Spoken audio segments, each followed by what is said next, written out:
Does IBS ever occur in children? IBS in children is not an uncommon problem, but it is a relatively uncommon diagnosis. Doctors seem to be reluctant to diagnose IBS in children even when they have the exact symptoms of IBS. But as children get into their teen years, it becomes more likely that they'll get a diagnosis of IBS, even if they have the same symptoms that they had when they were much younger. So what are the symptoms of IBS in children? Well, children may be reluctant to talk about their own bowel movements, even if they love to make poop jokes. But everyone poops, at least according to the children's book that you've probably heard of. And even more importantly, bowel movements are a direct reflection of how well your child is digesting food and absorbing nutrients. Or more specifically, it's a direct reflection of your child's health. Now, children are likely to describe their symptoms differently than adults with IBS, and adults are even more likely to diagnose the problem as something other than IBS, even when the presentation is exactly the same. So either way, it's IBS. And IBS in children, as in adults, can involve several things. It can involve abdominal pain, it can involve constipation, or diarrhea, or both, or gas or bloating. However, when children have abdominal pain, it's usually called what? A tummy ache. And children rarely complain about bloating even when it's plainly visible to you. And children also don't have the same frame of reference and don't know what normal is, right? So they probably just live with a lot of these symptoms in a lot of cases. Now, if a child has constipation, it's no different than if an adult has constipation, but a child might only describe it as a tummy ache. The causes are the same, but children are often diagnosed with things like encopresis, if you've heard of that. Adults are rarely diagnosed with encopresis. And children may be too young to realize that having a bowel movement every day, and if they don't have one every day, right, that they have constipation. Now, children with diarrhea are probably likely to just run off to the bathroom. And if they make it, then they feel like everything is okay, and you may not even hear about it, but you might notice it, right? So if they don't make it to the bathroom, then what? Well, then you're probably going to notice it because you're going to see the debris. They're going to see what happens to their clothes or their underwear, right? So if they have that, you might be more likely to figure it out if you're watching for those clues. Now, they also might have alternating constipation and diarrhea. It's another thing to keep in mind. So what you really want to be aware of, especially this, is that IBS is the most common cause of tummy aches and abdominal pain in children. Can IBS affect potty training? Well, any of these types of IBS that we just talked about can make it much more difficult for a child to control their bowel and to learn to use the toilet. Now, parents may find this frustrating, but if you have a child that is having trouble learning to use the toilet, look for signs of IBS. Getting that solved first will make it much easier to potty train your child. Can babies have IBS?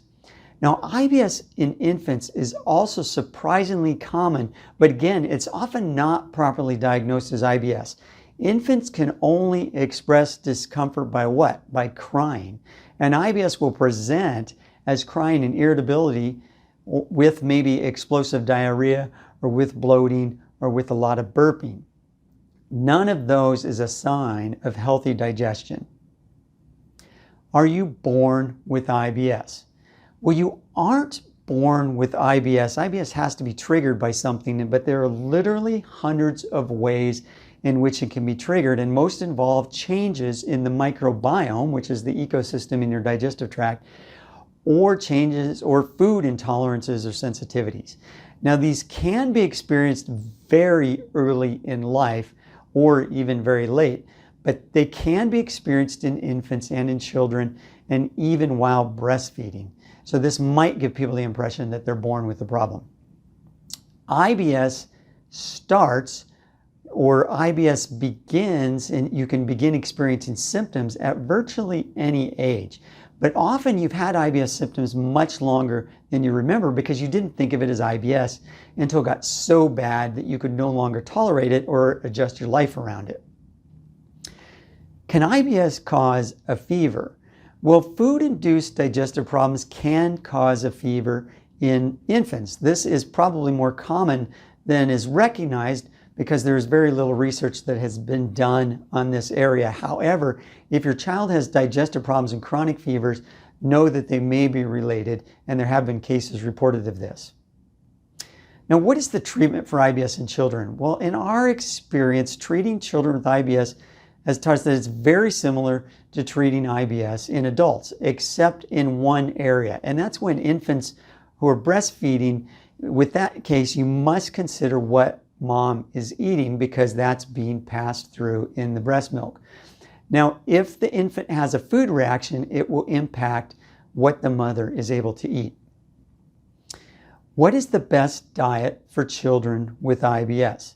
Now, one of the things that we've learned about successfully treating IBS is there is no one diet for everyone with IBS, whether it's adults or children. If there was, right, then this would be really easy. Everybody would know exactly what to go do, and we could just make simple dietary recommendations. Of course, it isn't that simple. So what we have to do is do some detective work to sort out what's the best diet for each child. Now, is it gluten-free? Is it dairy-free? Is it egg-free? Is it nut-free? Is it all of those things? Is it two of those things? Is it none of those things? Those are just a few examples of literally dozens or even hundreds of highly customized diets that we have had to put our patients on in order to solve their IBS. Because every IBS patient truly is different, and every IBS child is different as well. Also, know that it may not require any dietary changes at all. People often assume that it must, but there are a lot of different reasons for IBS in children, and many of them are microbial, so you don't always need to make a dietary change. So don't assume that food is always the cause of the problem, because it may be something completely different. Thank you for listening and learning about IBS in children. I am very happy that you're interested in this topic because we love to treat children with IBS. And I'm wondering, is IBS affecting your child's quality of life?